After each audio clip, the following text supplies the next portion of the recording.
I want to cover this collectively a little bit right now, which is that something to monitor and watch a little bit and consider a little bit right now with a couple of the players coming up for your Seattle Seahawks is going to be the impending cost for these players. It's always sometimes a little bit hard to pin down when you have a guy coming off a rookie deal, especially if it's a guy that's got some shades to his game that aren't just necessarily, by and large, he's blowing away everybody and he's just awesome and it's just undoubted and you have to just pay that guy.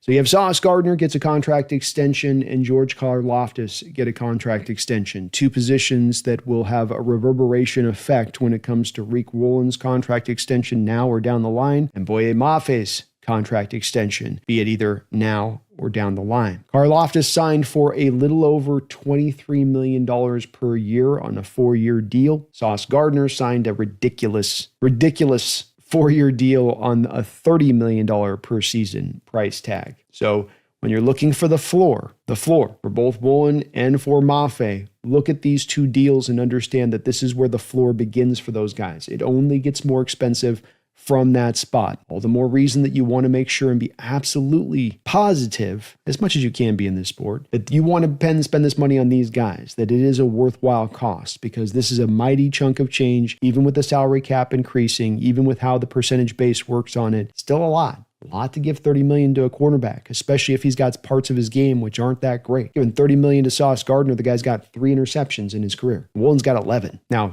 Sauce tackles a little bit better, but Woolen's better in coverage. And then Woolen's got the ball skills. And then the other part of it with Sauce is you've got him starting to become the penalty machine after the NFL to stop deciding he was going to be the prodigal son and letting him get away with it right and left, like they did his rookie year because he had a cool nickname. And Karlaftis has only got 6 more sacks than Boye Mafe. And Mafe is probably a better run defender, even though Karlaftis is solid as a run defender. Mafe is probably a better run defender than Karlaftis. So people can come back and say, well, it's at least fairly equivalent when it's all settled out on that. So that's the cost. That's where it's going. Keep that in mind when you say, I want to keep Mafe. You're keeping Mafe at $24 million per year, maybe 25. I want to keep Tariq Woolen. You're not getting Tariq Woolen. Don't start saying $22 million. Don't start saying $23 million. That's not going to be reality. It's going to start with the Sauce Gardner extension. It's going to start at that $30 million price tag, and he can wait till free agency and go get it after this season. So it's not a matter of he's got to wait 2 years or you have him over the barrel as far as leverage goes. On both of these guys' cases, they're in the final year of their contract, and these paydays are coming if they can stay healthy and stay on their current trajectory of where they're headed.